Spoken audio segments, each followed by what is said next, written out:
Oke, langsung standby. Saya mic-nya udah dibuka?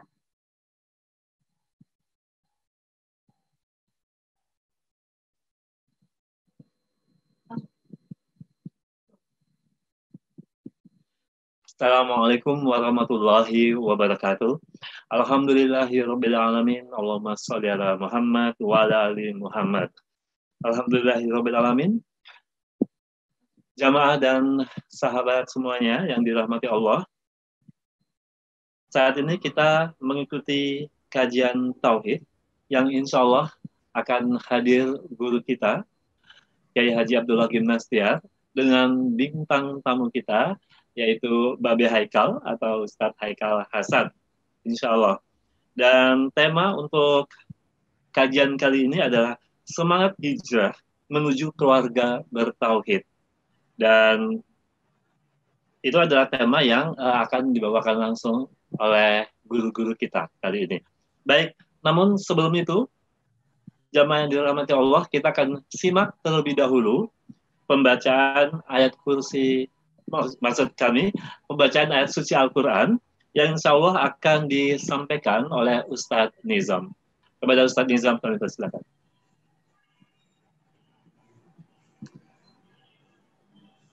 أعوذ بالله من الشيطان الرجيم بسم الله الرحمن الرحيم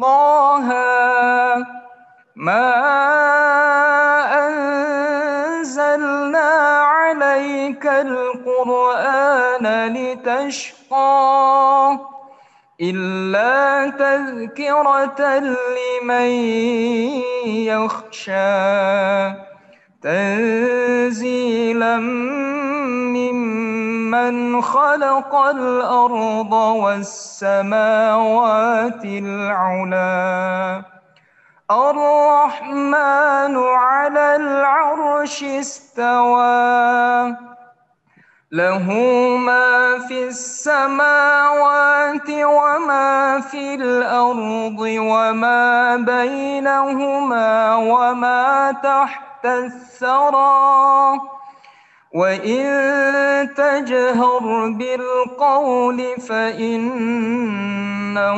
يعلم السر وأخفى الله لا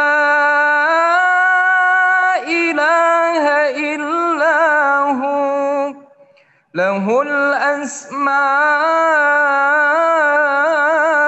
الحسنى وهل أتاك حديث موسى إذ رأى نارا فقال لأهلهم كثوا إني آنست نارا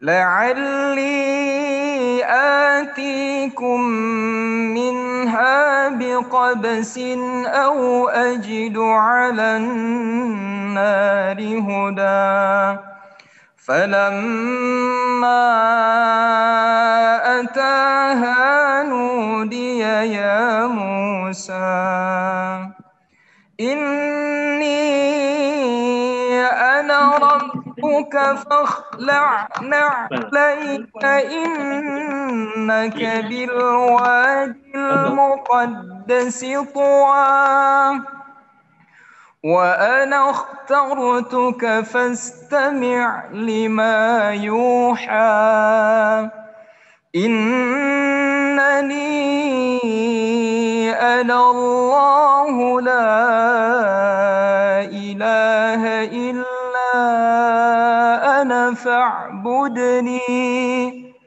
وأقم الصلاة لذكري إن الساعة آتية أكاد أخفيها لتجزى كل نفس بما تسعى فلا يصدنك عنها من لا يؤمن بها واتبع هواه فتردى وما تلك بيمينك يا موسى صدق الله العظيم.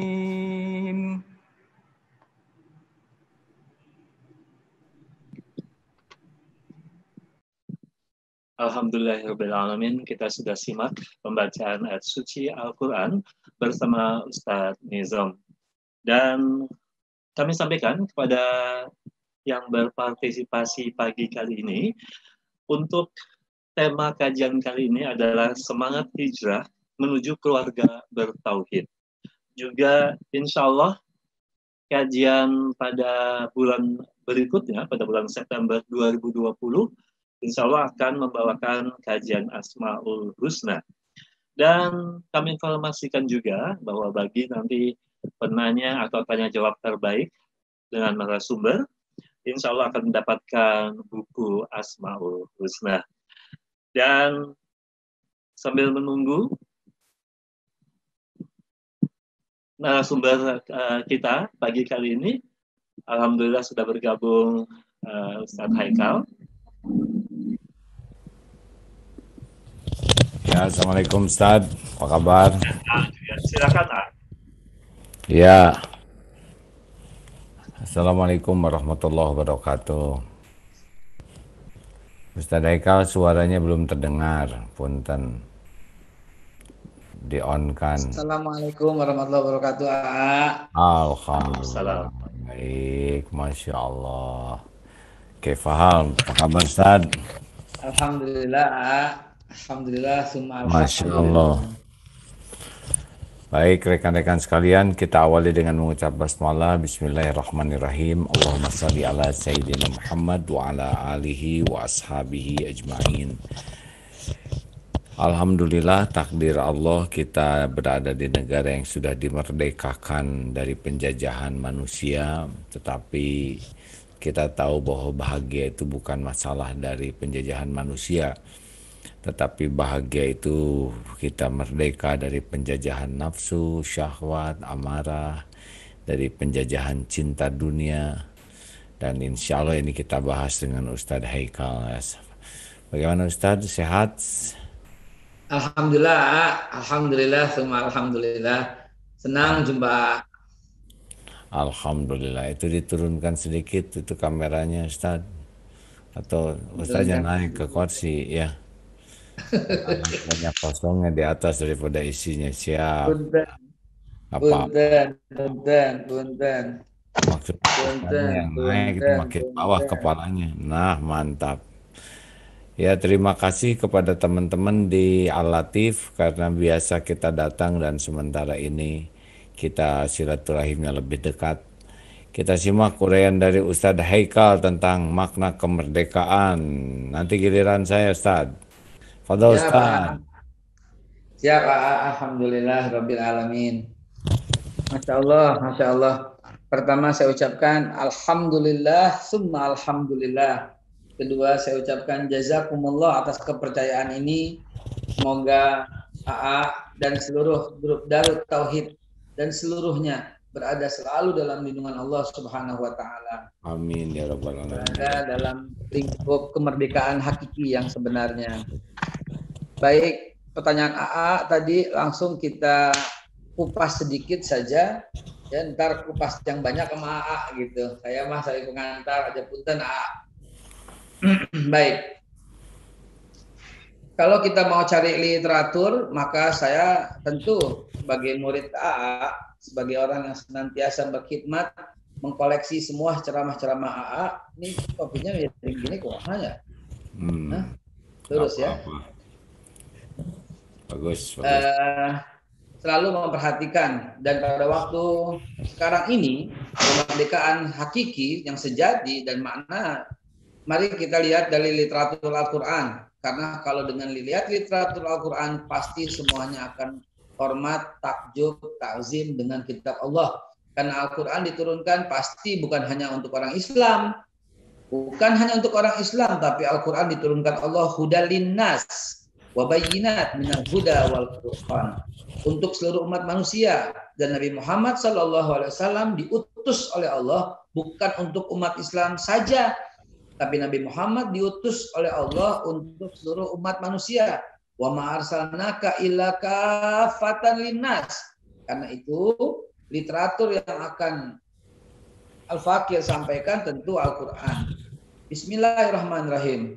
Ibrahim alaihissalatu wassalam sebagai guru bangsa. Nah, banyak orang salah mengkaprah ya, guru bangsa si itu, guru bangsa si itu, si ini. Padahal guru bangsa itu harusnya awal adalah Nabi Ibrahim dan para nabi, dan sampailah ke Nabi Muhammad Shallallahu Alaihi Wasallam.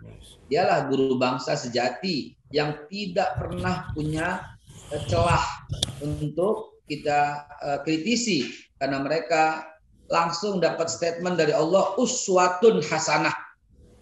Nabi Ibrahim alaihissalatu wassalam, beliau mendapat kemerdekaan hakiki justru ketika dibakar oleh Namrud. Banyak orang berkata ketika di penjara, ketika dikekang itu tidak merdeka dan sebagainya. Mari kita lihat Ibrahim alaihissalatu wassalam itu dengan lantang berkata, inna sholati wa nusuki wa mahyaya wa mamati lillahi rabbil alamin la syarikalahu wa bidzalika umirtu wa ana awwalul muslimin. Nah, inilah kemerdekaan bagi Ibrahim. Biarin dibakar, biarin dikejar, enggak masalah.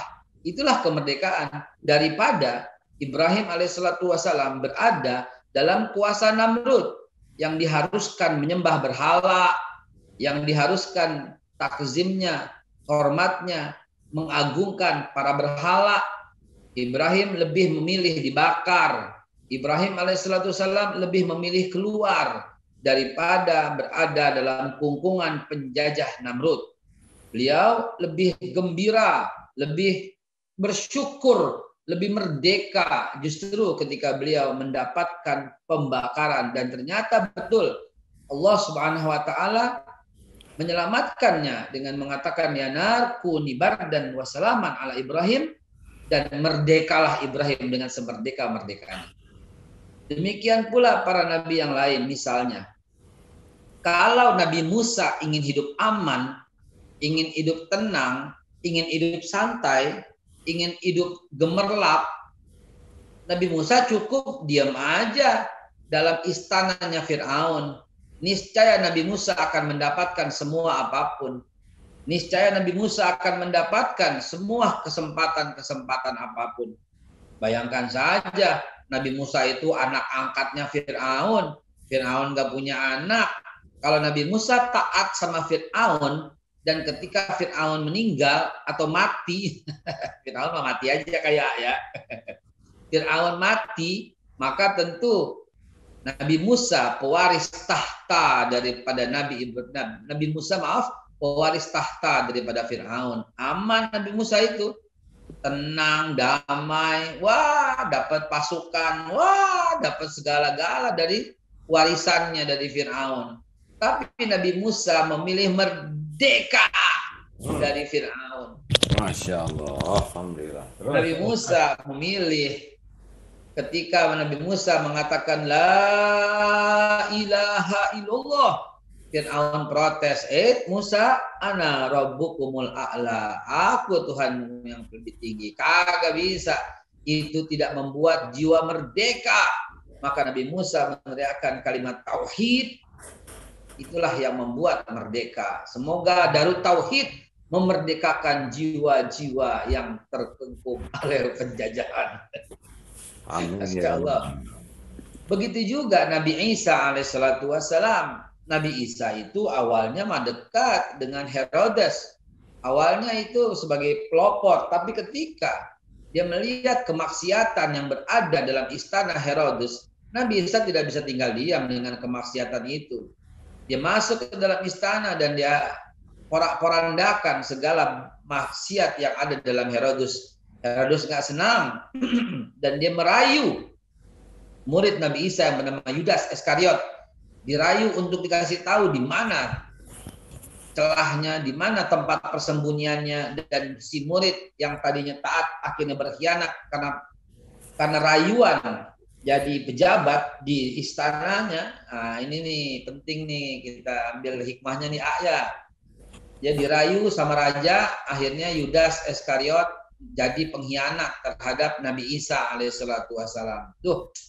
Semoga tidak terjadi di negara kita yang seperti itu. Rayuan komisaris, rayuan pejabat, akhirnya khianat sama ulama. Ya Allah ya Rabbi. Nah, apa yang terjadi pula pada Nabi Muhammad?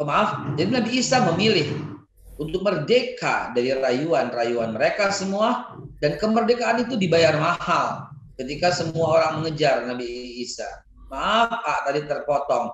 Nabi Musa memilih merdeka, dan kemerdekaan itu dibayar mahal ketika Nabi Musa, terusir dari Mesir sampai mengarungi laut, dan Allah selamatkan dengan laut yang terbelah, dan itulah buah kemerdekaan. Ketika kita mampu memerdekakan diri dari makhluk, niscaya pertolongan Allah sungguh akan begitu dekat. Demikian pula yang terjadi pada semua nabi. Kesimpulannya, Nabi Muhammad Sallallahu Alaihi Wasallam pun juga mengalami hal itu. Kalau Nabi Muhammad mau, kalau Nabi Muhammad Sallallahu Alaihi Wasallam oportunis, maka semuanya udah beres. Karena Nabi Muhammad ditawarkan sebuah posisi yang sangat tinggi. Kalau Nabi Muhammad berpikir, boleh juga jadi raja. Kan kalau jadi raja, saya bisa kendalikan rakyat saya. Ternyata dalam Islam tidak dikenal strategi takiyah ala Syiah itu. Strategi yang dalam Islam adalah kulil haq walau kana murran. Itulah strategi dalam Islam. Kulil haq walau kana murran adalah strategi dalam Islam yang mesti kita hujamkan di dalam hati sanubari kita hujamkan. Tentu dengan hikmah wal mau'izatil hasanah. Tentu dengan arahan guru-guru kita, wabil khusus guru akhlak Indonesia, Kiai Haji Abdullah Gimnastia. Masya Allah, guru akhlak seluruh Indonesia. Nah, Nabi Muhammad SAW ketika Rasulullah ditawari oleh Abu Sufyan, Abu Jahal, Abu Lahab, mereka datang sama Umayyah, ya, sama Utbah, berlima itu. Lima-limanya ini para petinggi. Lima-limanya ini top markotop. Kalau sekarang mah itu presiden dan para menko dan ketua partai itu datang. Punten maaf. Mulut ini astagfirullahaladzim. Mulut ini harus kena kopi ya, biar santai. Bismillah. Lanjut. Halo. Nah, ya siap lanjut. Pada waktu itu Abu Sufyan mendatangi Abu Thalib dengan menawarkan hal yang sangat hebat. Ditawarkan 4 hal. Dan inilah yang tercantum dalam sirah. Tidak ada ditawarkan wanita. Yang ditawarkan 4 saja. Yang pertama, ya Abu Thalib, in kana yuridu malan ja'alnahu aktsarana malan alaina. Wahai Abu Thalib, kalau dia menginginkan harta, niscaya kami jadikan harta dia paling banyak di antara kami. Aktsarana malan. Yang kedua ditawarkan untuk Nabi adalah in kana yuridu jahan ja'alnahu sayyidan alaina. Kalau mau jadi jahan itu kalau dalam kamus yang berkuasa secara pembuatan undang-undang. Jadi yang menentukan. Kalau sekarang jahan itu mungkin ketua DPR lah begitu. In kana yuridu jahan ja'alnahu sayyidan alaina, kata Abu Sufyan. Yang ketiga ditawarkan lagi, in kana yuridu mulkan, kalau dia ingin mulkan raja, jadi raja, malaknahu alaina, niscaya kami jadikan dia raja atas kami. Yang keempat tawarannya adalah in arada sultan, kalau mau jadi sultan, a'tainahu mafatihal Ka'bah, niscaya aku berikan padanya kunci-kunci Ka'bah. Nah, 4 tawaran ini seharusnya kalau pikiran Nabi itu adalah merdeka itu memiliki harta, kalau pikiran Nabi merdeka itu adalah memiliki jabatan dan kekuasaan, maka ini salah. Karena apa? Karena menurut Rasulullah SAW, merdeka itu bukan itu. Merdeka itu adalah disampaikan kepada Abu Thalib. Ya ammi, katanya ketika pesan itu sampai ke Nabi. Ya ammi, wallahi law wadu'a samsa fi yamini wal qamaru fi yasari ala an atrukal hazal amru ma taraktuh hatta yuzhirahu Allah au ahlika duna. Jawaban itu sangat menggetarkan hati kaum Quraisy.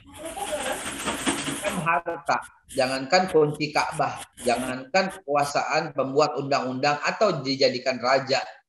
Seluruh ufuk barat, kata Nabi, yaitu matahari di tangan kanan, dan seluruh ufuk timur, kata Nabi, atau diwakili dengan bulan di tangan kiri, mereka mampu meletakkan itu, mereka mampu menjadikan itu, tidak akan aku tinggalkan ini, hatta yusirahullah, sampai Allah menangkan aku, ya, au ahli kaduna, atau aku binasa karenanya.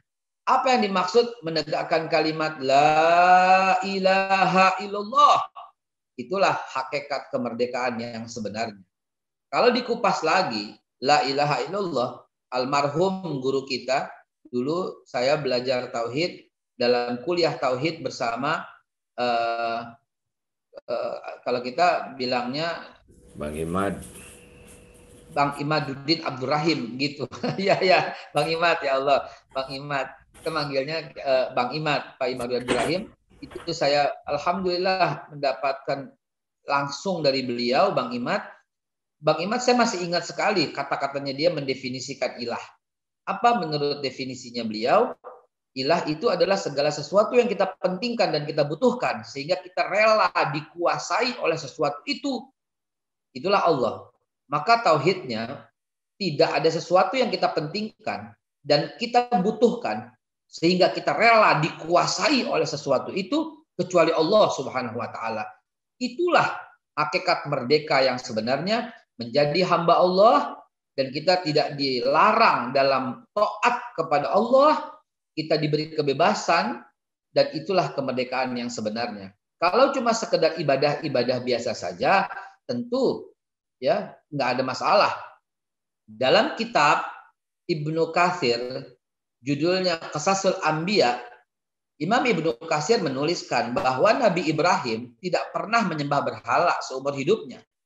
Ditambahkan lagi dengan hadis sahih riwayat Tirmizi di mana Rasulullah bersabda, aku berasal dari sulbi yang suci dan kesucian itu Allah jaga melalui ayahku, kakekku, buyut, dan kesucian itu terjaga sampai Ibrahim. Dan di situ Imam Ibnu Katsir menulis bahwa tidak pernah Nabi Ibrahim menyembah berhala. Namun tidak ada timbul masalah dengan Namrud.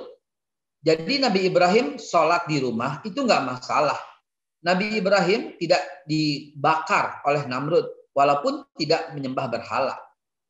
Masalahnya timbul ketika Ibrahim meneriakkan kalimat la ilaha illallah dan ini mengganggu Tuhan-Tuhannya Namrud sehingga dicari. Begitu juga Nabi Musa. Nabi Musa sejak kecil tidak pernah menyembah berhala. Dan Nabi Musa sholat.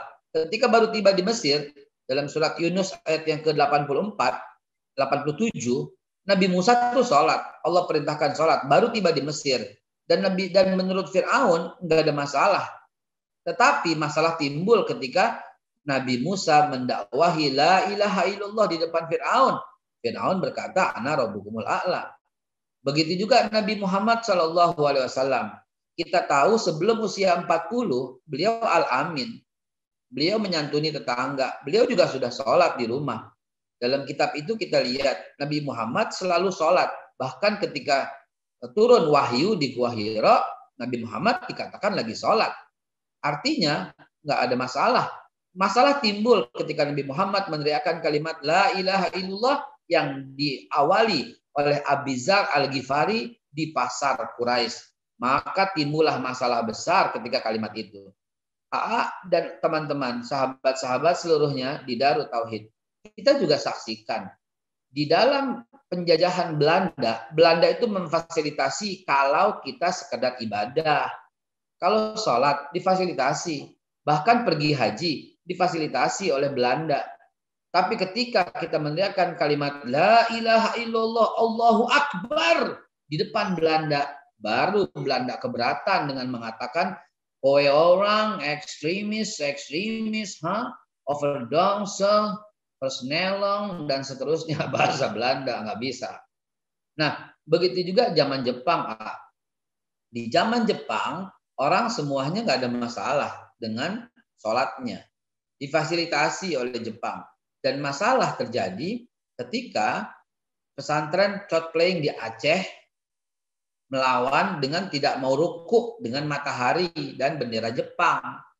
Akibatnya apa? Akibatnya dihantam oleh Jepang. Kenapa? Karena itu La ilaha illallah wallahu akbar itu menakutkan bagi Jepang.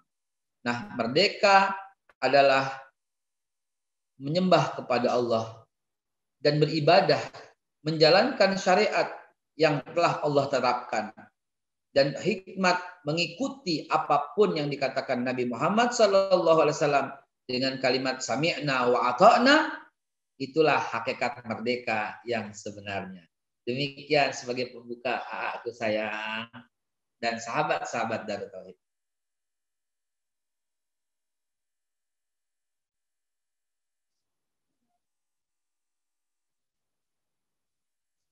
Bagaimana? Masih tersambungkah saya dengan Darut Tauhid? Terdengar sebentar. Waduh, ternyata terputus. Terdengar. Sudah menyimak semua dari awal. Jadi, alhamdulillah. Jadi ada orang solih, ada muslih. Kalau orang solih adalah orang yang soleh, memperbaiki dirinya sendiri, ibadahnya bagus, akhlaknya bagus. Masya Allah, orang pada suka. Tapi kalau sudah muslih, orang memperbaiki diri dan ngajak orang lain jadi baik, ngajak orang lain jadi betul, ini pasti sunatullahnya ada lawannya. Nah, apa yang salah kemarin saya ya Ustadz ya, saya cuman mengatakan, pengen tahu nih menurut pendapat Ustadz yang katanya Agim rame dibully. Cuma nulis begini kalau yang lihat sih. Boleh saya bacakan tentang logo. Menulis gini, sangat bisa dimaklumi bila terjadi perbedaan pendapat. Melihat spanduk resmi pemerintah untuk 17 Agustus 2020 ini karena memang sekilas seperti ada tanda salib yang besar. Jadi kita harus memaklumi bila ada yang mempertanyakan dan protes. Juga bisa dimaklumi bila ada yang kurang semangat 17-annya jadi berkurang karena merasa kurang nyaman. Walau kita berbaik sangka, tak ada niat yang buruk, tak ada niat yang tidak adil di balik semua ini. Namun bisa jadi pelajaran bagi kita semua dalam situasi yang banyak masalah seperti sekarang, seyogianya semua pihak berpikir berlapis-lapis, bijaksana dan sangat peka terhadap peluang terjadinya masalah baru yang tidak perlu. Semoga di ulang tahun 75 ini bangsa kita semakin adil, dewasa, serta diberkahi Allah pencipta kita semua. Tetap jaga kerukunan dan rasa persaudaraan dalam keberagaman di negeri yang kita cintai ini ya. Apa yang salah Ustaz?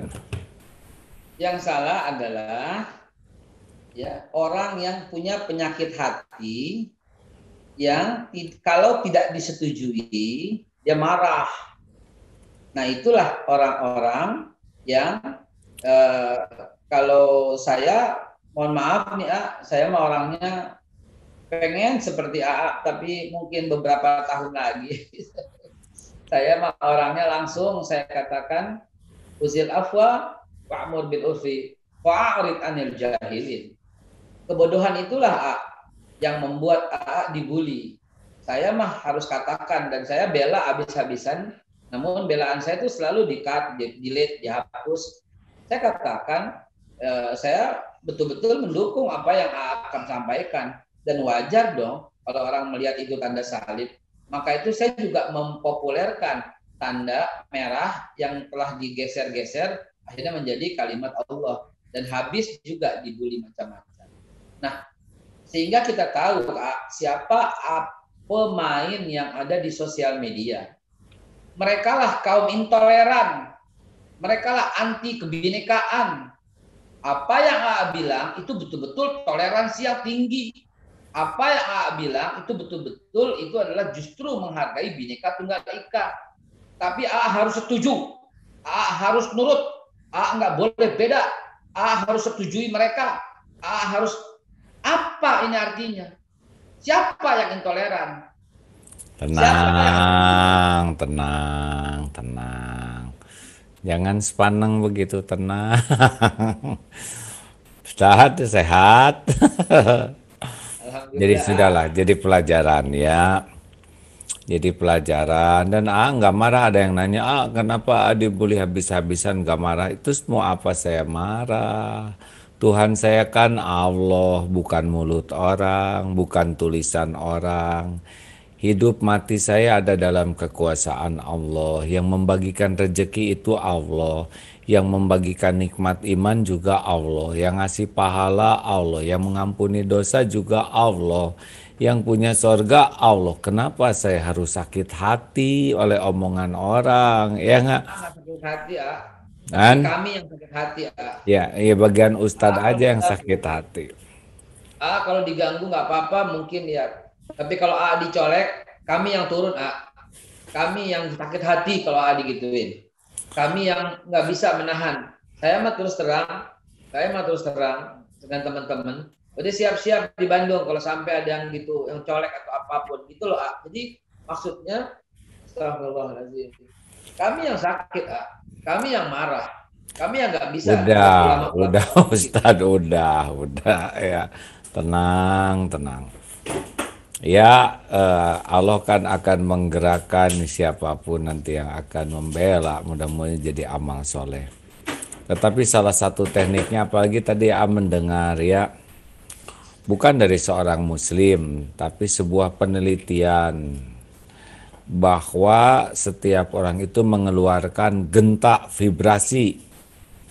Nah, vibrasi ini bukan orang Islam yang buat. Ternyata vibrasi tertinggi, pengaruh tertinggi itu adalah dimiliki oleh orang-orang yang baik, yang soleh, yang seperti para nabi, rasul, dan sebagainya. Menurut dia ya. Dan itu vibrasinya itu puncaknya. Dan vibrasi positif ini katanya pasti ada yang melawan vibrasi negatif. Makin tinggi keikhlasannya, makin tinggi ketenangannya, nanti itu akan bisa menjadi dominan, menjadi menyebar. Sebagaimana Rasulullah SAW, seorang yang sangat merdeka hatinya dari perbudakan dunia, berikut isinya. Dan vibrasi beliau, gentaknya beliau itu ternyata 1400 tahun yang lalu dari Jazirah Arab tembus ke hati kita. Ribuan kilometer, ribuan tahun masih menjelajah. Nah, sebetulnya inilah hakikatnya orang-orang yang betul-betul merdeka hatinya dengan kalimat tauhid la ilaha illallah. Dia tidak bisa dihalangi, dicegah oleh apapun ya. Tanpa teknologi canggih apapun, ternyata banyak orang di desa yang tidak punya internet tetap aja patuh kepada Rasulullah. Nah, inilah yang harus kita miliki, yang harus menjadi bahan perjuangan kita, bagaimana memiliki hati yang memiliki. Saya cari rekaman, saya rekam nih yang apa yang sampaikan. Dari Tauhid juga merekam. Saya mau direkam nih yang barusan bilang. Saya akan perluas itu tentang vibrasi, gentak, resonansi. Saya mau sampaikan. Yang menyampaikan dulu Gazel aja sampai sekarang masih terngiang vibrasi itu. Di mana harimau harus kejar tuh Gazel, kalau enggak kelaparan. Gazel harus lari tuh, kalau enggak korban harimau. Berapa tahun bilang begitu? 15 tahun atau 20 tahun lalu sampai sekarang resonansi itu di hati. Saya kalau malas bangun ingat begitu, gua harimau. kalau malas bangun, anak-anak gue nggak makan nih, nggak dapat gazel nih. Itu resonansi, itu vibrasi dari AA tuh buat saya. Kalau jadi gazel nggak bangun dimakan orang ya. Jadi memang begitulah. Nah ini sahabat-sahabatku sekalian, dari hasil kajian ilmiah itu ya, tanpa pakai iman, mereka mengukur tingkat vibrasi setiap orang. Vibrasinya itu pangkat 200 katanya. Kalau dia sombong, bangga, itu langsung di bawah 200. Dia tidak akan nyaman dengan dirinya. Dan orang lain pun tidak nyaman. Semakin orangnya iri, dengki, dia makin rendah. Tapi kalau orangnya hidupnya penuh rasa syukur, positif, nah itu vibrasinya menjadi kuat. Dan kalaupun bertarung dengan vibrasi orang-orang yang berpikir negatif, tidak akan ada perlawanan dari vibrasi negatif, tetapi vibrasi positif ini daya jelajahnya lebih dahsyat lagi. Karena makhluk itu haus mendapatkan vibrasi positif. Maka dalam situasi sesulit apapun, kita harus menjadi orang yang bermujahadah membersihkan hati kita supaya kita mengeluarkan energi positif ini sebanyak-banyaknya. Dan inilah sebetulnya perjuangan yang hakiki ya. Kita berusaha menyebarkan vibrasi positif sehingga orang itu yang negatif-negatif pun akhirnya dia bergerak. Mungkin awalnya ada penolakan, tetapi lambat laun karena ini merupakan kebutuhan setiap orang ya, ketenangan, kejernihan. Orang tuh ingin tenang, tapi kan terlalu banyak pikiran negatif yang membuat ketenangan itu sulit dicapai. Seperti gini katanya perumpamaannya, 25 dibagi 5 itu 5. Ini sudah matok di hati kita. Jadi kalau ada yang mengatakan 25 dibagi 5 itu 10, kita udah nolak duluan. Nah, banyak hal-hal yang salah, yang negatif kita anggap sebagai pegangan. Saya harus marah nih, saya harus misal ya, untuk hal-hal yang tidak perlu marah, dia marah. Untuk hal-hal yang tidak perlu tersinggung, dia tersinggung. Akibatnya, dia tuh menjadi membenarkan energi negatifnya. Nah, kalau makin banyak orang-orang yang menyebarkan kebaikan, mungkin pertama dia tolak, tapi itu masuk kepada dirinya, dan lambat laun orang bisa berubah. Itulah yang dilakukan Rasulullah SAW. Itu kan pada menolak dari awal juga ya. Asalnya suka ke Nabi, tetapi ketika la ilaha illallah disampaikan, langsung terjadi penolakan. Ya. Tetapi akhirnya menerima juga itu. Kenapa? Karena vibrasi itu terus-menerus disampaikan. Memancar terus dari pribadi Rasulullah. Gentak positif, gentak baik, gentak mulia. Sehingga yang negatif-negatif pun ya terlibas oleh aura positif. Makanya jangan sampai situasi yang dianggap kurang nyaman di tempat kita, dimanapun, membuat kita lemah di dalam menyebarkan terus kemerdekaan hati ini dari penjajahan dunia. Karena terbukti itu dahsyat sekali vibrasi positif itu. Walaupun ada penolakan, dia tersimpan. Tapi kalau konsisten nanti yang menolak ini juga akhirnya dengan hidayah Allah bisa menjadi lebih baik. Makanya kalau kita mikir Indonesia kegedean lah, di rumah tangga aja dulu. Terus pancarkan, dan vibrasi positif tertinggi itu adalah dengan zikrullah. Betul-betul orang yang selalu zikirnya kuat, fadzkurullaha katsirul la'allakum tuflihun. Memancar terus ya. Tetapi kalau kita zikirnya kurang, walaupun kita bela Islam dan sebagainya, faktanya mah nggak ingat ke Allah. Mungkin ingat ke perjuangan, mungkin ingat kepada Islam, tapi ke Allah pemiliknya nggak diingat. Nah ini vibrasinya jadi tidak sekuat orang yang benar-benar menyebut berjuang itu, tapi ke Allahnya kuat. Karena ada yang ke perjuangan tapi ke Allahnya kurang. Memang mulut iya Allahu Akbar, tapi di hatinya Allahnya belum besar ya. Yang besar adalah dirinya merasa sebagai pejuang. Nah ini berbahaya, ini kena hisab ngejungkel juga. Jadi rekan-rekan sekalian, di dalam kemerdekaan ini supaya kita betul-betul vibrasinya kuat kemerdekaan, gimana caranya ya? Tanya saja, seberapa banyak kita zikrullah dengan betul-betul pakai hati. Hadir Allah tuh ya, tidak hanya di lisan. Kalau menyebut Allah itu pakai hati lampu terang, kalau lupa kepada Allah itu lampu mati, pertanyaannya berapa banyak terangnya, berapa banyak gelapnya. Kalau lebih jujur, ini harus jujur ya.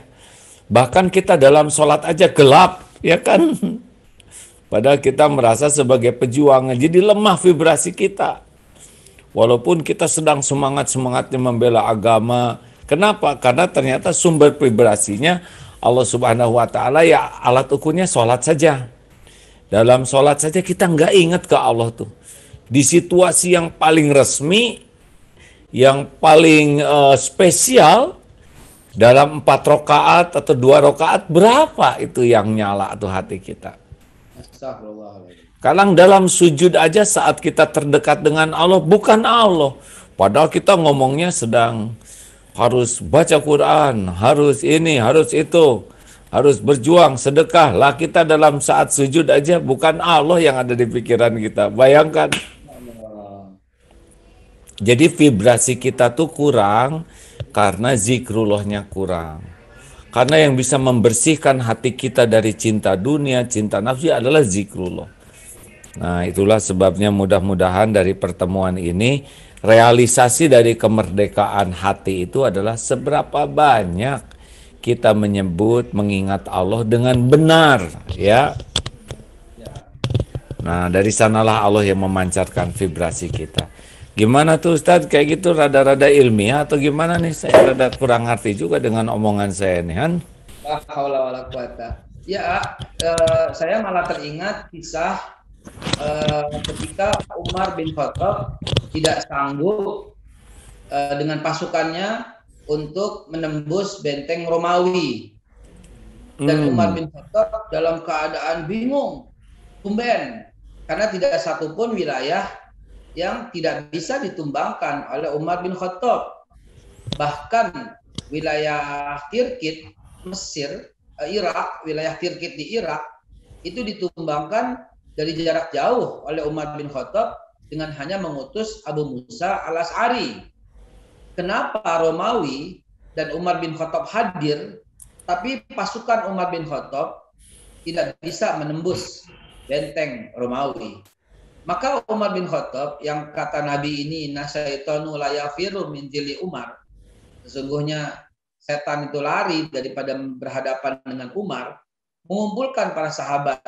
Maka berkumpullah para sahabat-sahabat senior. Di antaranya ada Abdurrahman bin Auf, Talha bin Ubaidillah, Zubair bin Awam, dan kumpullah semua sahabat bin Abi Waqqas. Ketika Umar bin Khattab bertanya, apa pendapat kalian? Kenapa kita selalu tidak berhasil menembus benteng Romawi yang waktu itu dikuasai Heraklius? Ternyata para sahabat berkata, ya seperti yang A sampaikan barusan, A. Semangat terus kejar, tapi lupa dengan hal yang terkecil. Bahkan seorang sahabat, saya lupa namanya itu, bahkan seorang sahabat berkata, bahkan untuk siwak saja kalian lupa. Bagaimana bisa mau menembus benteng Heraklius? Sunnah Nabi yang kecil ini siwak kita sudah tinggalkan. Nah, ternyata ketika para sahabat itu beristighfar rame-rame, meluruskan bahwa lillahi kalimatillah, niat menghidupkan sunnah Rasul dan taat kepada Allah, maka akhirnya benteng Romawi itu berhasil ditembus. Begitu juga yang terjadi ketika Al-Fatih mau menembus Konstantinopel.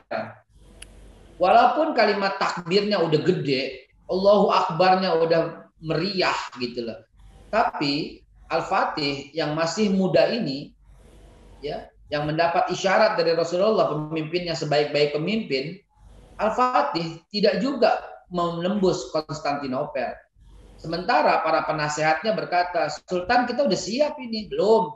Sultan kita udah siap ini, belum. Sultan udah siap belum? Belum. Konon sampai 2 minggu Sultan itu dirayu untuk menembus. Ternyata Sultan melihat jumlah jamaah sholat subuh. Ketika jumlah jamaah sholat subuhnya sudah memenuhi masjid, maka Sultan langsung berdiri di atas podium dan berkata, hari ini kita baru siap untuk menembus Konstantinopel.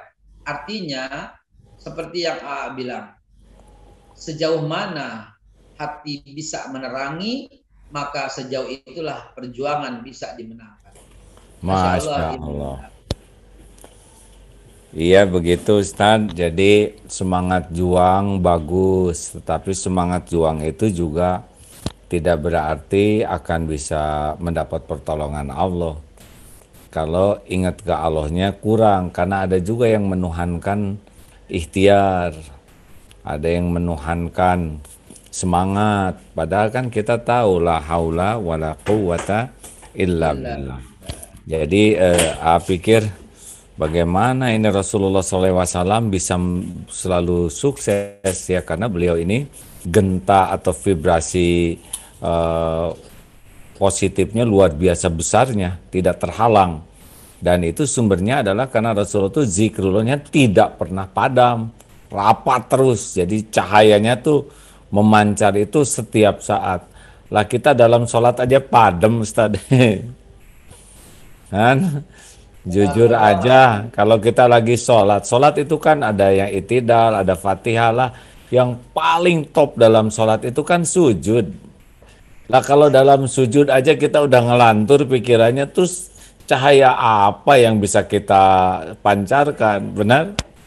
Sedangkan sujud aja padem itu, nggak ingat Allah. Jadi jangan-jangan kita cuma teriak-teriak saja, membela agama, teriak, pejuang, padahal kita juga nggak jelas ya. Untuk nyelamatin diri sendiri aja belum tentu selamat. Ya bayangkan aja kita dijamu dengan baik, tapi pada saat dijamu ngelantur ya kan. Tapi pas keluar dari perjamuan merasa paling berjuang, repot kan Ustadz ya. Astagfirullahaladzim. Seperti tahu apa yang terjadi pada saya pribadi. Enggak, itu pada diri saya sendiri Ustadz. Saya mah nggak berani nilai orang. Beneran. Jujur, jujur. Sejujur-jujurnya di depan publik, saya mah nggak malu. Biarin dibully juga nggak malu. Sejujur-jujurnya saya katakan. Apa yang dikatakan AA itu betul-betul terjadi pada diri saya. Yang AA bilang sujud apa, justru ketika lagi sholat, baru saya teringat, rekening berapa ya? Rekening duit berapa ya? Udah dikonversi belum ya ke emas? Itu terlalu terlingang-ngiang. Masih ada ribanya nggak ya? Duh, rekening berapa ya? Ini enaknya nyimpen rupiah, apa dolar, apa emas ya? Itu bener-beneran saya jujur. Ya, kalau memang itu yang terjadi berarti pertemuan ini diatur Allah untuk memberitahu. Kalau asik nggak berani menilai orang lain, karena juga mikir pada waktu ceramah nih sujud saya seperti apa. Tapi sengaja sampaikan ini supaya kekunci oleh omongan sendiri ya. Juga dalam sujud tuh kadang-kadang kebayang ayam yang ada usaha ayam. Sampai guru dulu marah ya teh gimana sholatnya ayam melulu katanya. Kalau guru mah dengan izin Allah suka banyak tahu gitu ya. Aduh malu tuh. Kemarin lagi mikir ini ketika kenapa semua ide kopi saya itu keluarnya lagi sholat, sehingga sholatnya buru-buru langsung ambil kertas. Wah kopinya kurang rasa nih. Aduh sujud. Wah kopi babe ini harus ada kopinya variasi karamel nih. Wah kopinya nih. Jadi begitu selesai sholat buru-buru rubah rasa gitu. Jadi astagfirullahaladzim. Kenapa itu? Ya Allah, ini mah nggak merdeka ini bentar. Nah itu yang kita cemaskan itu, kita bicara besar, kita bicara banyak, padahal urusan kita juga saat yang paling dekat dengan Allah aja kita nggak beres ya. Terus gimana Allah memberikan cahaya bagi kita, nah sedang kitanya padem gitu. Ya, tuh mikir kayak gitu, gimana sih Rasulullah, para sahabat, orang-orang soleh tuh kok sukses gitu. Karena memang beliaunya full sekali zikrullahnya itu bukan hanya di mulut ya, tapi betul-betul sudah merasuk. Jadi kalau menyebut Allahu Akbar tuh udah ada rasanya. Lah kita kan istighfar aja nggak ada rasanya tobat, astagfirullah, astagfirullah, astagfirullah. Nggak ada tuh rasa pedih, rasa sesal, rasa remuknya hati mengingat dosa. Enggak, kita formalitas aja. Dan Allah kan innallaha la yanzuru ila suwarikum wa amwalikum walakin yanzuru ila qulubikum wa amalikum. Hati itu kan ruhnya. Lah jasad amal itu jasadnya. Jadi kalau hatinya enggak ada, itu cuman jasad, artinya mayat ya kan? Bangkai. Bangke, betul-betul. Ya ini artinya sambil kita semangat berjuang, semangat karena itu pun sebuah karunia Allah ya. Tapi ya jangan lupakan tentang hati kita ya. Karena Allah tuh melihat hati dan amal hati dulu. Baru amal. Jadi kalau kita sibuk dengan amal dan melupakan hati, ya gimana lah jasad nggak ada ruhnya. Satu lagi sharing nih, Iya. baru saja menampar saya, menjewer saya dari jarak jauh.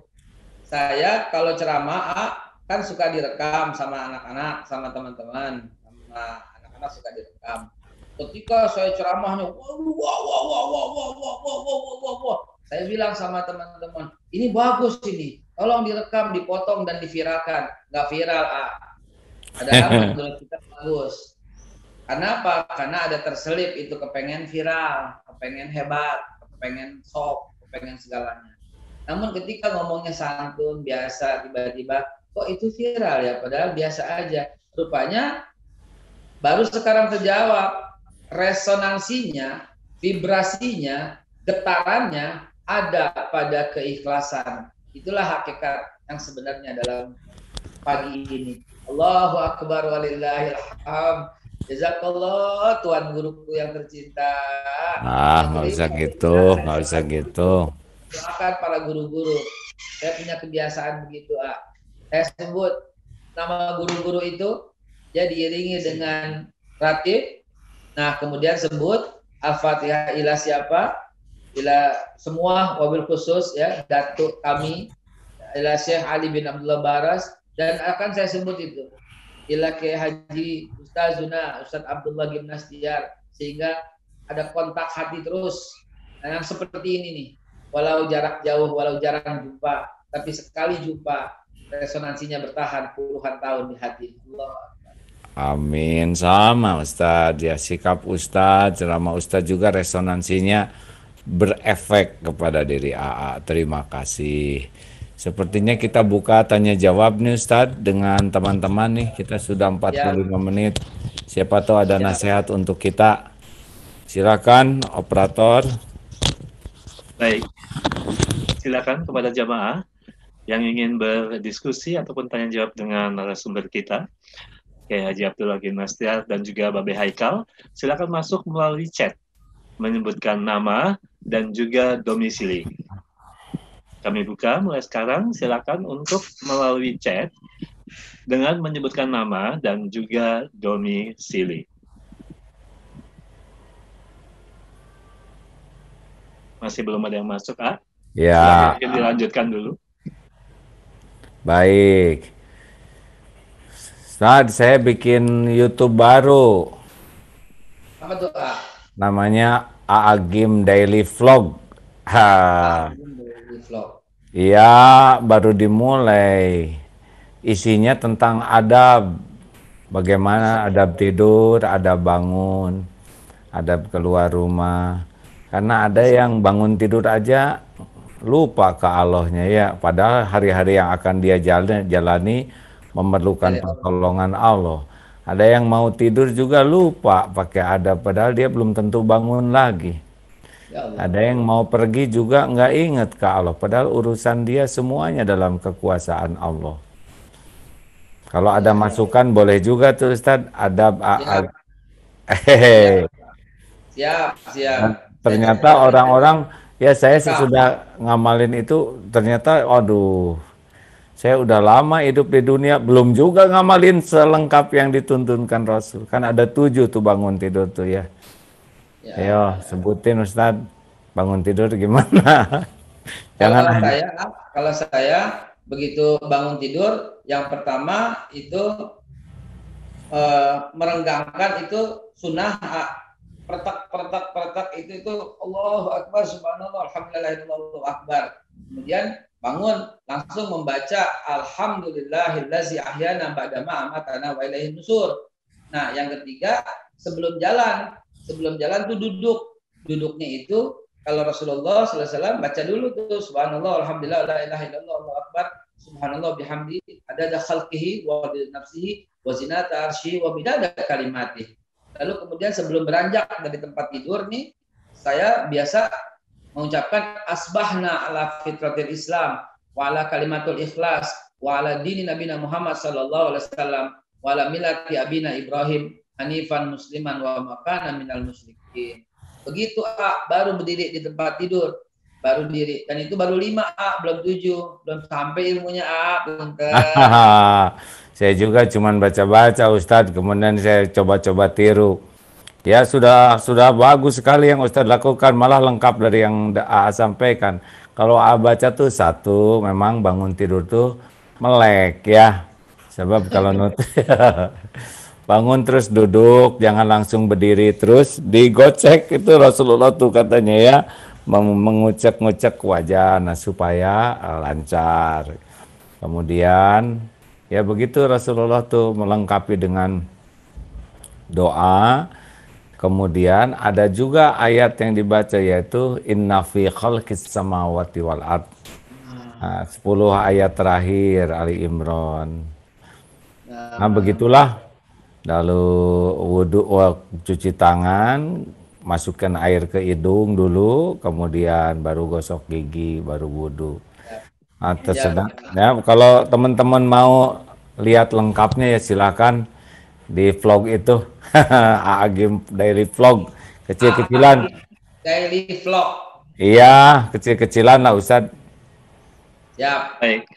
Terima kasih, ada yang masuk, silakan. Ya, baik Ada dari Ibu Indria di Jakarta menanyakan untuk AA dan Babe, bagaimana caranya agar kita dapat mengajak teman-teman kita dalam kebaikan, padahal sudah menggunakan bahasa sehalus mungkin, tapi masih juga ditolak. Mohon pencerahannya. Babe silakan. Gimana tuh kalau ditolak? Ibu, saya kan sales. Saya sales, Bu. Dulu saya sales asuransi, sales CD, compact disc, sales monitor, sales wajah, perawatan, juga sales pembersih mobil, terakhir sales perawatan kendaraan. Jadi pengalaman hampir 20 tahun sales ini saya mau ngomong ke Ibu. Waktu jualan asuransi ya Bu, itu orang banyak yang nanya ke Ibu, saya nih seperti Ibu, saya udah jualan Pak Haika tapi ditolak, saya udah jualan tapi ditolak, saya udah pakai bahasa halus, bahasa mengancam, maksudnya mengancam itu hati-hati Bu, asuransi itu memang perlu dan seterusnya. Udah berbagai macam. Saya katakan kepada agen saya ini berkata, oh iya, ada berapa penduduk di Jakarta, Neng? Saya bilang, Jakarta, oh ya penduduk, saya tanya gitu, oh penduduk di Jakarta ada 7 juta, oh ya, udah kamu tawarkan semua belum? Belum Pak, ya tawarkan saja, saya bilang gitu karena kalau kita fokus kepada satu orang, terus orang ini tolak, tawarin lagi, orang ini nolak, tawarin lagi, orang ini nolak, tawarin lagi, pakai ayat nih baru, alam takun abdullahu wasi'ah. Emang kamu kira bumi Allah tuh sempit? Emang dakwahnya cuma sama dia aja? Nabi juga dakwah sama Abu Jahal tapi ditolak. Nabi juga dakwah sama Abu Thalib, sama Abu Lahab tapi ditolak. Tapi kan Nabi bukan dakwah sama mereka saja. Nabi juga dakwah sama Abu Bakar Siddiq dan diterima. Jadi kalau orang itu menolak, Ibu terus saja tawarkan, jangan lupa sambil menawarkan kepada yang lain. karena masih banyak lahan dakwah selain orang yang menolak itu. Nah itulah kurang lebih Bu cara pandang dan jawab seorang salesman. Baik, giliran AA ya. Jadi semua perjuangan Ibu, terima kasih Ustadz ya tadi yang pasti dilihat oleh Allah. Wa asiru qaulakum awizharu bih innahu alimum bidatis sudur. Mau engkau rahasiakan kata-katamu, mau engkau jaharkan, sesungguhnya Allah tahu isi hati. Yang membulak-balik hati orang lain itu adalah Allah Subhanahu wa Ta'ala. Jadi kalau misalkan kita sudah mengajak lalu dia belum, kita tafakur, ya Allah, apa yang salah dan kurang pada diri saya. Mungkin kita kurang ikhlas ya, masih ada ujubnya merasa kita yang lebih soleh daripada dia ya. Padahal kita juga bisa berbuat baik kan dengan taufik Allah. Atau mungkin kita lagi ada merendahkan dia tanpa kita sadari dalam nada bicara kita. Atau kita ada ujubnya. Nah kita istighfar terus, ampun ya Allah, ampun, merunduk dan sayang ke orang tuh. Nah Allah kan tahu tuh kita sayang, kita rendah hati, kita menghormati, kita mendoakan.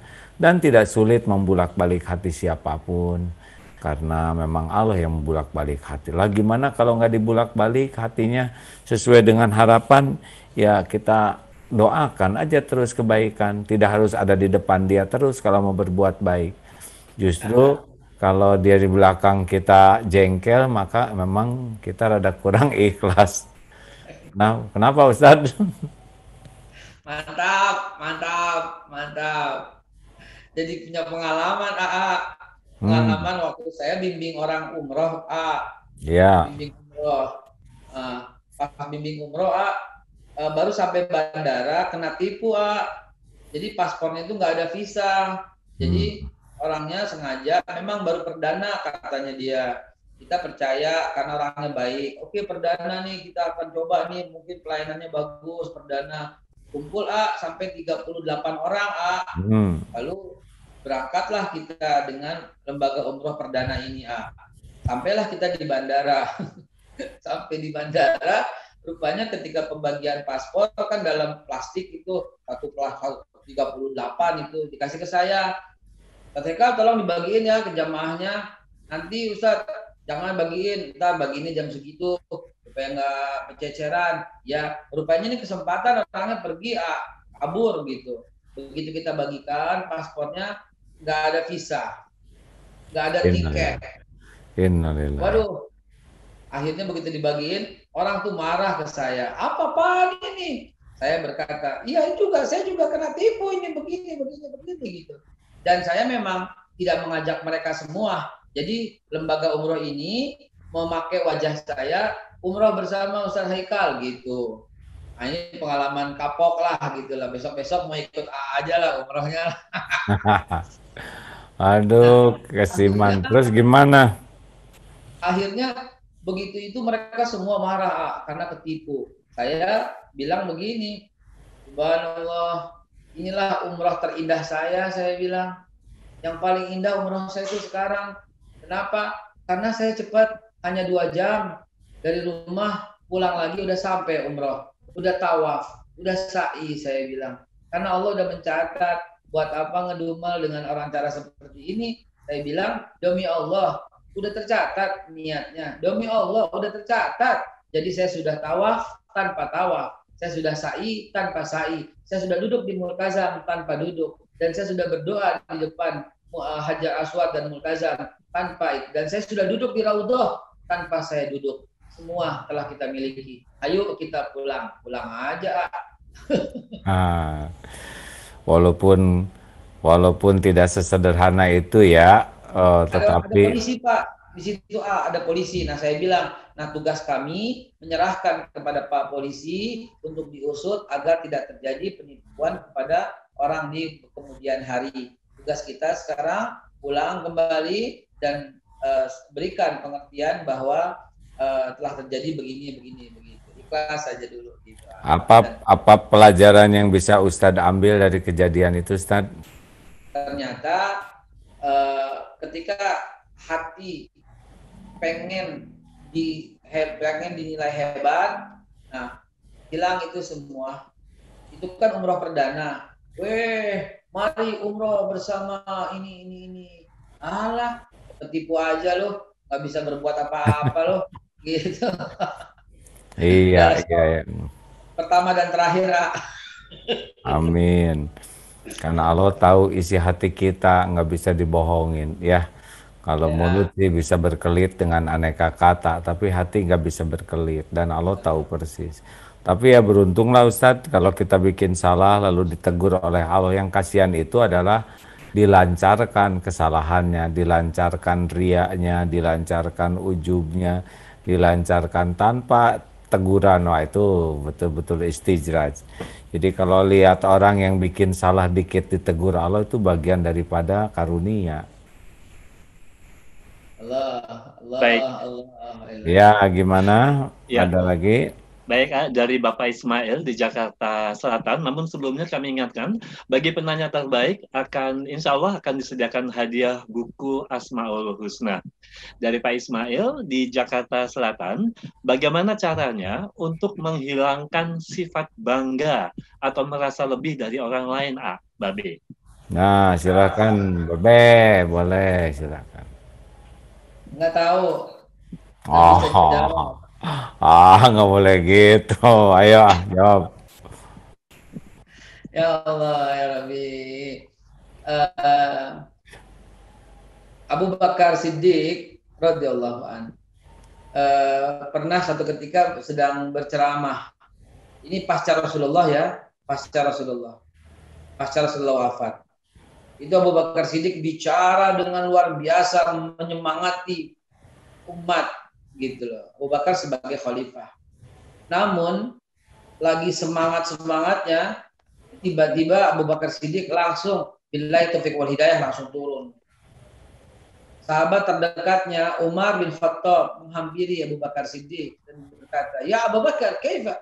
Ya Abu Bakar, kenapa ini? Lagi asyik, lagi luar biasa, tahu-tahu wabillahi taufiq wal hidayah turun, assalamualaikum." Abu Bakar malah menangis. Kenapa berhenti gitu? Nah, Abu Bakar Siddiq yang hatinya sangat peka berkata, "Tahukah kamu Umar, ketika saya dikata itu ada satu terselip hati yang bangga dan menggurui para orang yang sedang mendengar. Daripada saya terjerumus dengan ujub, daripada saya terjerumus dengan sok bangga dan menggurui orang lain, maka lebih baik saya hentikan saja." Maka Abu Bakar langsung stop, langsung turun dan langsung duduk bersimpuh dan kemudian pulang dengan menangis.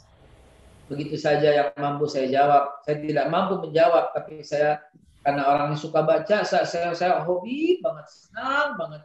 Maka saya sampaikan apa yang telah saya baca itu. Saya sampaikan apa yang telah saya dengar itu. Masya Allah. Alhamdulillah. Nah, begitulah jawabannya. Tetapi Abu Bakar itu tidak turun selama-lamanya. Beliau hanya pada waktu itu, dan turunnya beliau pun jadi ilmu bagi yang lain. Itu penting sekali. Ya, jadi beliau merasa, aduh saya lagi kotor hati, maka beliau berhenti dan turun. Tetapi karena memang turunnya juga ikhlas, bukan acting, ya, berhentinya juga karena takut ke Allah, maka berhentinya juga jadi ilmu. Bicara jadi ilmu, turunnya jadi ilmu. Karena memang waktu bicara, bekal jadi kotor hati, beliau menghindari dosa dengan berhenti. Nah, itu pun jadi ilmu buat kita semua, benar?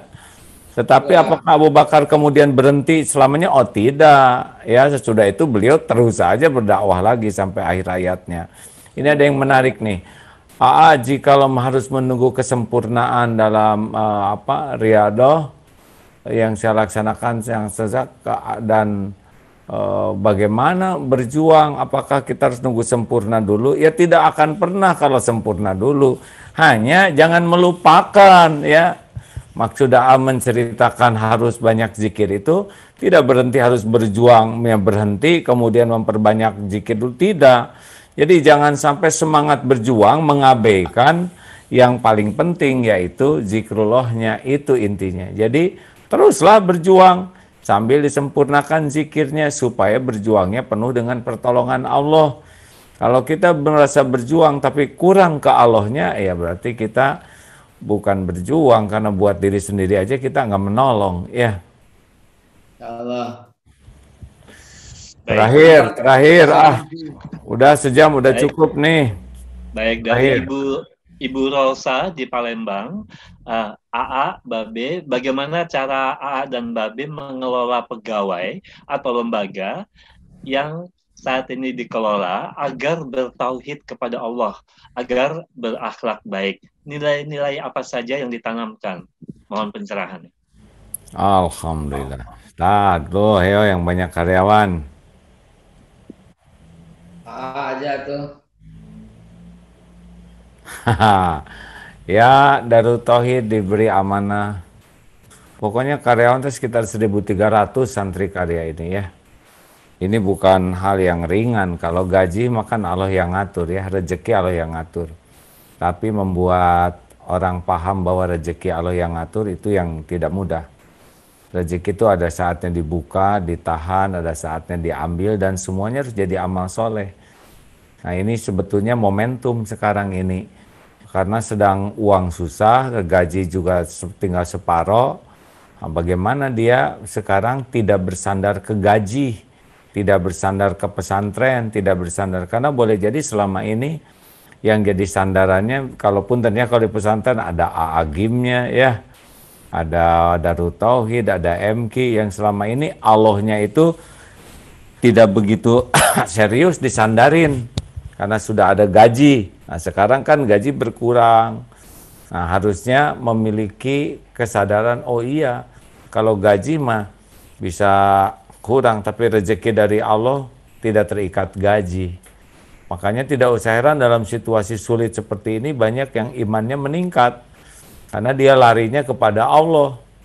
Jadi bagi ASI ini momentum penting, ya, untuk teman-teman berada di Darut Tauhid, untuk tidak bersandar ke lembaga, tidak bersandar ke makhluk, tapi bersandarnya ke Allah Subhanahu wa Ta'ala. Dah, begitu.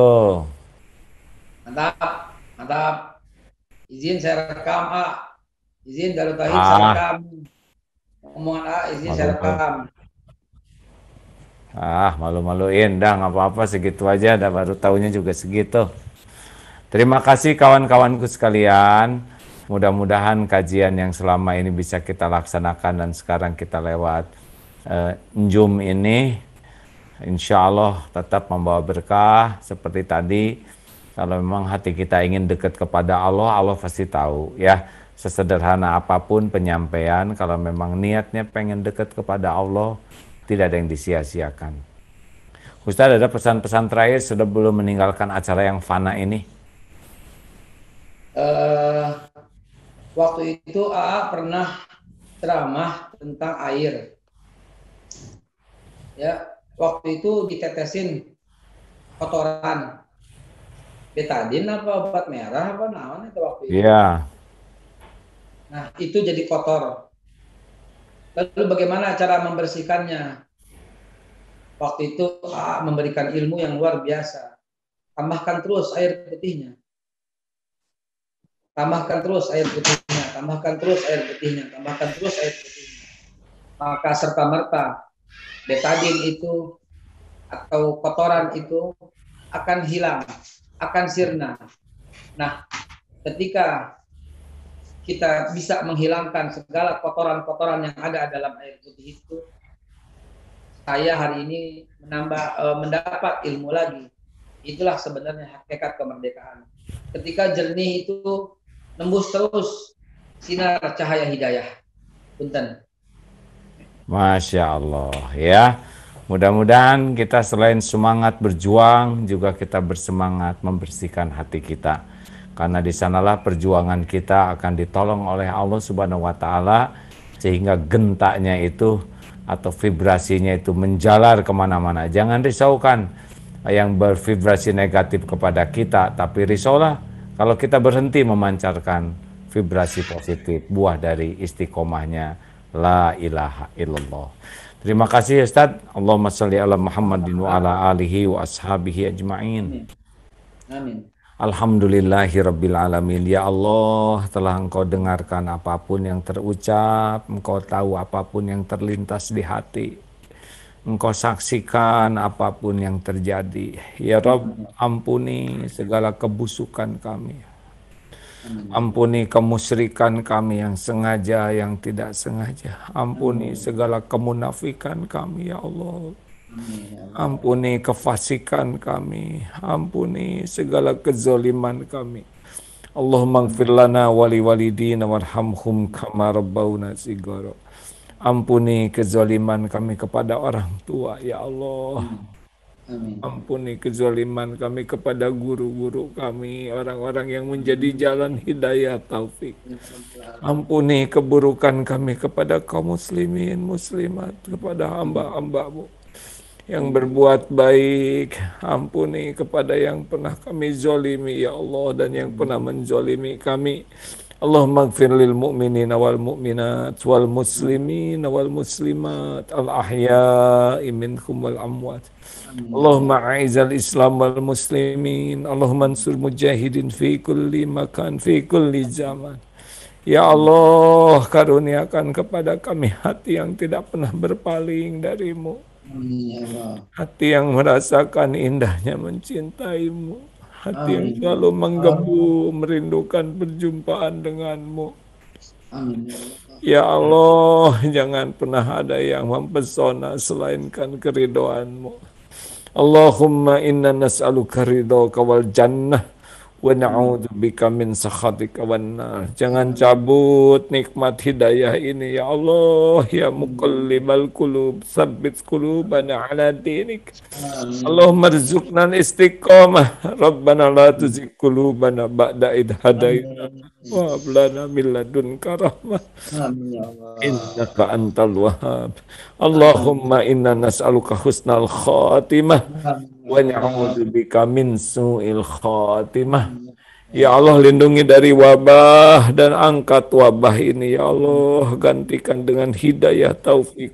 Amin ya Allah ya rabbal alamin. Taqabbal minna ya arhamar rahimin, innaka antas samiul alim. Amin ya rabbal alamin. Amin ya Allah. Amin ya Allah ya rabbal alamin.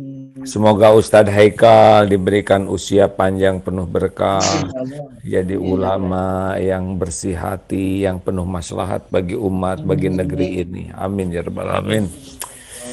Terima kasih Ustadz, jazakumullah khair. Kawan-kawan semua terima kasih. Mudah-mudahan ada hikmahnya ya. Jazakallah Ustadz. Ustadz, mohon izin live. Bismillah, assalamualaikum semua. Waalaikumsalam warahmatullahi wabarakatuh. Makasih ya Riko dan kawan-kawan DT Peduli, nuhun. Live ya. Waalaikumsalam. Yes. Salam.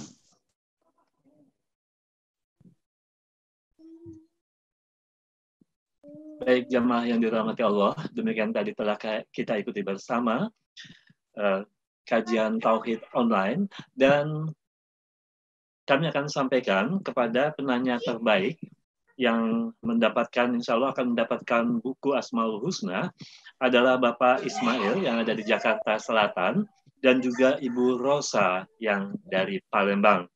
Silakan kepada Bapak Ismail dan juga Ibu Rosa mengirimkan alamat lengkap domisili melalui chat. Sekali lagi kepada Bapak Ismail yang ada di Jakarta Selatan dan juga Ibu Rosa yang ada di Palembang mengirimkan alamat selengkapnya melalui chat.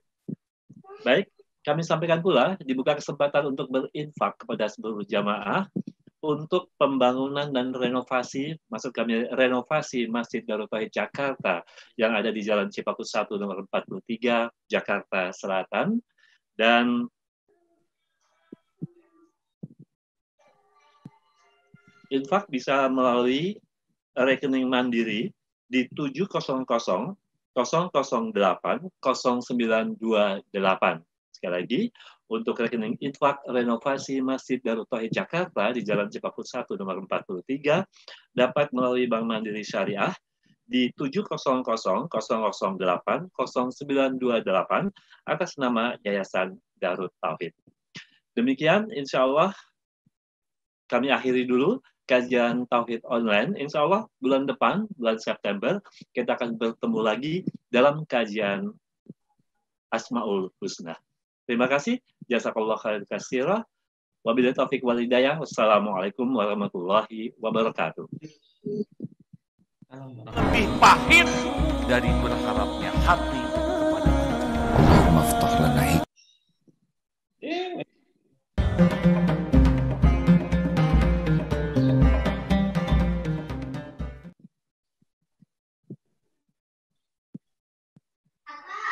Ada yang lebih pahit dari berharapnya hati